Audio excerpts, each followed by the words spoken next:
दोस्तों इस वीडियो में देखेंगे एनडीए वाली साइंस जो अक्सर एनडीए के एग्ज़ाम में पूछे जाते हैं और काफ़ी मॉडरेट टाइप के एग्ज़ाम में पूछे जाते हैं एनडीए की परीक्षा में साइंस के क्वेश्चन। नमस्कार दोस्तों, स्वागत है आप सभी का इसी नौकरी चैनल पर। वीडियो अच्छी लगे तो सब्सक्राइब जरूर कर लेना। चलिए पहला क्वेश्चन देख लेते हैं। पहला क्वेश्चन है, बादल किस कारण वायुमंडल में तैरते हैं? तो फ्रेंड इसका जो सही आंसर है वो है निम्न घनत्व के कारण वायुमंडल में तैरते हैं। बादल बेसिकली पानी या बर्फ़ के हज़ारों नन्हे कणों से मिलकर बनते हैं और इन नन्हे कणों का फ्रंट घनत्व इतना कम होता है कि ये हवा में आसानी से तैरने लगते हैं और बादलों के संघनन के कारण बूंदें बनती हैं और ऐसा तब होता है जब गर्म हवा ऊपर उठती है और ठंडी हो जाती है। तो बेसिकली जो बादल वायुमंडल में तैरते हैं वो निम्न लो डेंसिटी के कारण तैरते हैं। क्वेश्चन 2 देख लेते हैं। निम्नलिखित द्रवों में से कौन से द्रव का वाष्पन अधिक तीव्रता से होता है? तो इसका जो सही आंसर है वो है एल्कोहल का।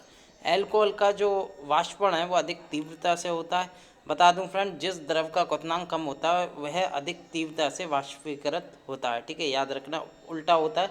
जिस द्रव का क्वथनांक कम होता है, बॉइलिंग पॉइंट कम होता है और उसका जो तीव्रता से फ्रेंड एवापोरेशन बहुत जल्दी से होता है। तो बता दूं अल्कोहल का क्वथनांक कितना होता है? तो 79 डिग्री सेल्सियस होता है। बात करूं मिट्टी के तेल का, जो पहला ऑप्शन दे रखा है, इसका 150 से डिग्री से 300 होता है। और बात करूं पेट्रोल का, जो डी ऑप्शन दे रखा है, इसका कम से कम 95 डिग्री सेल्सियस होता है क्वथनांक। और बात करूं जल का कितना होता है, तो जल का 100 डिग्री सेल्सियस है। 100 डिग्री सेल्सियस पर उबल जाता है क्वथनांक। ठीक है, क्वेश्चन नंबर 3 की मैं बात करूं तो क्वेश्चन नंबर 3 है, तीसरा क्वेश्चन है, दहली आवृत्ति कैसी आवृत्ति होती है? 4 ऑप्शन आपके सामने। इसका जो सही आंसर है वो है जिसके नीचे प्रकाश विद्युत उत्सर्जन संभव नहीं होता, वो होती है दहली आवृत्ति। से इंग्लिश में फ्रेंड देयर सोल्ड फ्रिक्वेंसी भी कहते हैं। बात करूं फ्रेंड, जब किसी धातु पर विद्युत चुंबकीय विकिरण जैसे एक्स रे आदि पड़ती है तो वह धातु उस विद्युत चुंबकीय विकिरण से ऊर्जा अवशोषित कर इलेक्ट्रॉन का निर्माण करती है। इस क्रिया को पहले कहते हैं फोटो इलेक्ट्रिक प्रभाव। बाद में इस क्रिया के लिए एक निश्चित आवृत्ति की आवश्यकता होती है जिसे हम कहते हैं दहली आवृत्ति। याद रखिएगा, इसे इंग्लिश में देयरशोल्ड फ्रिक्वेंसी कहती है। इसका जो सही आंसर है जिसके नीचे प्रकाश विद्युत उत्सर्जन संभवनीयता आ सकता है क्वेश्चन एग्जाम में। क्वेश्चन 4 देख लेते हैं, प्रिज्म से गुजरने वाले प्रकाश को कौन सा रंग सबसे अधिक विचलन होता है? तो इसका जो सही आंसर है बैंगनी रंग जो होता है, प्रिज्म से गुजरने पर प्रकाश के रंगों में बैंगनी रंग का विचलन सबसे अधिक विचलन होता है। यही इसका सही आंसर है क्योंकि इस रंग का तरंग दैर्ध्य सबसे कम और प्रिज्म में इस रंग का अपवर्तनांक सबसे अधिक होता है, इसलिए इसका अधिक विचलन हो जाता है। ठीक है, याद रखना। 5 क्वेश्चन देख ले, इंद्रधनुष किस कारण से बनता है? काफ़ी इंपोर्टेंट एग्जाम में भी पूछा जाता है। इसका जो सही आंसर है अपवर्तन और परिक्षेपण के कारण से बनता है इंद्रधनुष। कुछ लोग क्या करते हैं, पकीड़न और अपवर्तन लगा जाते हैं या कन्फ्यूज़ हो जाते हैं। तो इसका जो सही आंसर है ना वो ए है, याद रखेगा। छठा क्वेश्चन देख लेते हैं। छठा क्वेश्चन है, निम्नलिखित में से किस विकिरण में सबसे कम तरंगदैर्घ्य होती है या वेवलेंथ इसे कहते हैं? सबसे कम किस में होती है? इसका जो सही आंसर है वो है गामा किरणों में सबसे कम तरंगदैर्घ्य होती है। बात करूं फ्रेंड, गामा किरण जो होती है अत्यंत लघु तरंगदैर्घ्य परिसर की एक विद्युत चुंबकीय तरंग होती है। इनकी जो वेवलेंथ है वो 10 की पावर -10 मीटर से लेकर 10 की पावर -14 मीटर के बीच होती है और इन किरणों में फ्रेंड ऊर्जा की अत्यधिक मात्रा संचित रहती है और इनकी वेदन क्षमता सबसे अधिक होती है। ये भी याद रखना, किसकी वेदन क्षमता सबसे ज़्यादा होती है? तो वो गामा किरणों की होती है। 7वां क्वेश्चन देख लेते हैं। 7वां क्वेश्चन है, अल्फा बीटा गामा की वेदन शक्ति अपने अवरोही क्रम में किस क्रम में होती है? तो अवरोही क्रम में यानी कि बड़े से छोटे क्रम में लगाना है। तो सबसे वेदन जो शक्ति होती है सबसे ज़्यादा किसकी है और सबसे कम किसकी है? तो उस असेंडिंग ऑर्डर डिसेंडिंग ऑर्डर में लगाना है, सबसे बड़े से सबसे छोटे। तो इसका जो सही आंसर है वो है friends B, gamma beta alpha. Gamma beta alpha की जो वेदन क्षमता है वो सबसे ज़्यादा गामा की होती है। अभी मैंने बताया वेदन शक्ति किसकी ज़्यादा होती है, तो गामा की होती है। उसके बाद आती है बीटा की, फिर आती है अल्फा की, याद रखना। अगला क्वेश्चन देख लेते हैं फ्रेंड्स 7 8। तो 8 क्वेश्चन है, दृश्य स्पेक्ट्रम का तरंग दैर्ध्य कितना होता है? काफ़ी इंपॉर्टेंट एग्जाम में पूछा जाता है। तो फ्रेंड दृश्य स्पेक्ट्रम ये विद्युत चुंबकीय स्पेक्ट्रम का ही भाग है जो मानव नेत्र द्वारा देखा जा सकता है और इसका जो वेवलेंथ होती है, वेवलेंथ में नैनोमीटर में बात करूं तो 390 नैनोमीटर से होगी ये 750 नैनोमीटर तक। बात करूं एंगस्ट्रॉम में तो 3900-7600 के एंगस्ट्रॉम के बीच होती है, याद रखिएगा।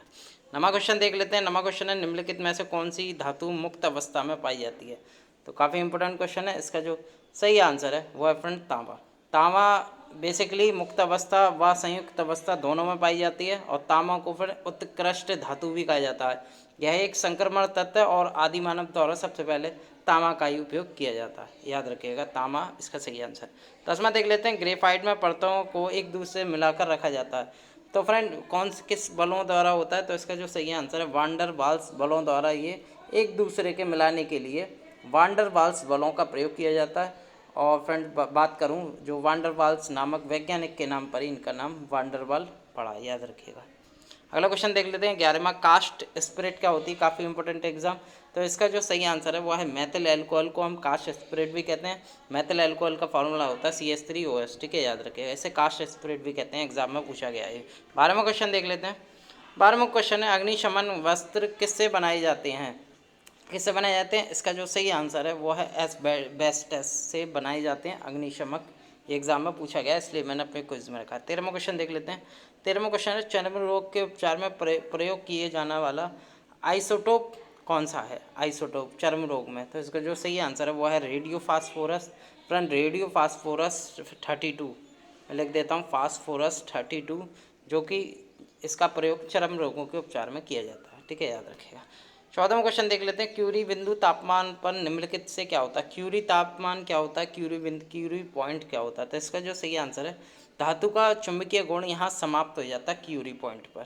फ्रेंड्स अलग अलग पदार्थ के अलग अलग क्यूरी पॉइंट होते हैं, तो मैं बता दूं, क्यूरी बिंदु या क्यूरी तापमान से अधिक ऊष्मा देने पर धातु का चुंबकीय गुण समाप्त हो जाता है। इसमें बात करूँ अगर लोहे का, जो क्यूरी पॉइंट होता है वो 770 डिग्री सेल्सियस होता है। कोबाल्ट का होता है 1130 डिग्री सेल्सियस, और निकल का भी पूछा जाता है तो ये 358 डिग्री सेल्सियस होता है। तो वो पॉइंट होता है जिस पर धातु के चुंबकीय गुण समाप्त हो जाते हैं।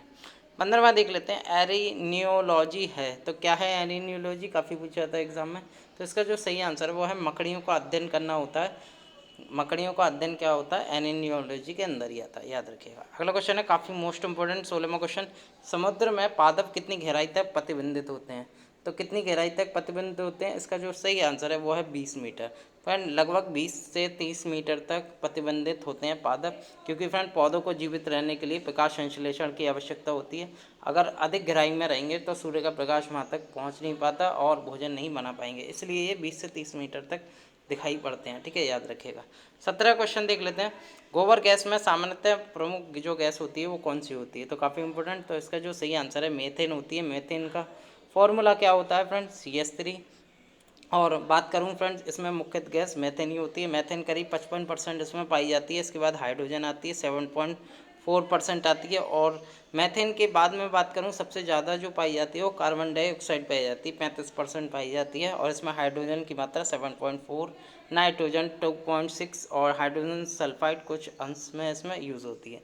तो जो मुख्य होती है वो मेथेन होती है, याद रखिएगा। अगला क्वेश्चन देख लेते हैं, 18वां क्वेश्चन। 18वां क्वेश्चन है, निम्नलिखित में से अश्रु गैस टीयर गैस का घटक कौन सा है? काफ़ी पूछा जाता है एग्जाम में। इसका जो सही आंसर है वो है फ्रेंड क्लोरोपिक्रीन, एक मुख्य घटक है अश्रु गैस टीयर गैस का। इसका जो फॉर्मूला होता है वो होता है CCl3NO2। इसका एक तरह का जहरीली रसायन है, क्लोरोपिक्रीन का यूज होता है अश्रु गैस में, यही इसका घटक है, पूछा जाता है एग्जाम में बहुत बार। चलिए 19वां देख लेते हैं। 19वां है, वायु का मुख्य घटक है। तो फ्रेंड इसमें लोग क्या करते हैं, ऑक्सीजन लगाए जाते हैं। ऑक्सीजन बिल्कुल ही गलत है। वायु में सबसे ज़्यादा जो घटक है वो है नाइट्रोजन। सबसे ज़्यादा नाइट्रोजन पाई जाती है वायु में, 78% नाइट्रोजन है। फिर उसके बाद 21% ऑक्सीजन है, और अन्य अक्रिय गैसें लगभग 1% भी होती हैं। तो जो मुख्य घटक है बेसिकली नाइट्रोजन का, याद रखेगा। लास्ट क्वेश्चन देख ले। लास्ट क्वेश्चन है क्वेश्चन नंबर 20, निम्नलिखित में से कौन सा तत्व उत्कर्ष गैस का उदाहरण है? उत्कर्ष गैस कौन सी होती है? इन्हें फ्रेंड नोबल गैस भी कहते हैं इंग्लिश में। तो फ्रेंड इसका जो सही आंसर है वो है helium. Helium gas noble gas का उदाहरण है, या कैसे कहते हैं, उत्कर्ष गैस का उदाहरण है। फ्रेंड अगर आप देखेंगे आवर्त सारणी में जो पी ब्लॉक के तत्वों को नोबल गैस कहा जाता है या उत्कर्ष गैस कहा जाता है। नोबल गैस में helium, neon, argon, krypton, xenon, radon जैसी गैस सम्मिलित होती हैं। तो दोस्तों इस वीडियो में हमने बताया टॉप 20 क्वेश्चन, काफ़ी एग्जाम की दस्ती से NDA 2 में पूछे जाते हैं, और ऐसे ही मॉडरेट क्वेश्चन UPSC पूछता है NDA की परीक्षा में। तो फ्रेंड कैसा लगा हमारा? अगर आप हमारे चैनल पर नए हैं तो हमारे चैनल को सब्सक्राइब जरूर कीजिएगा। आगे की वीडियो हम रेगुलर अपडेट करेंगे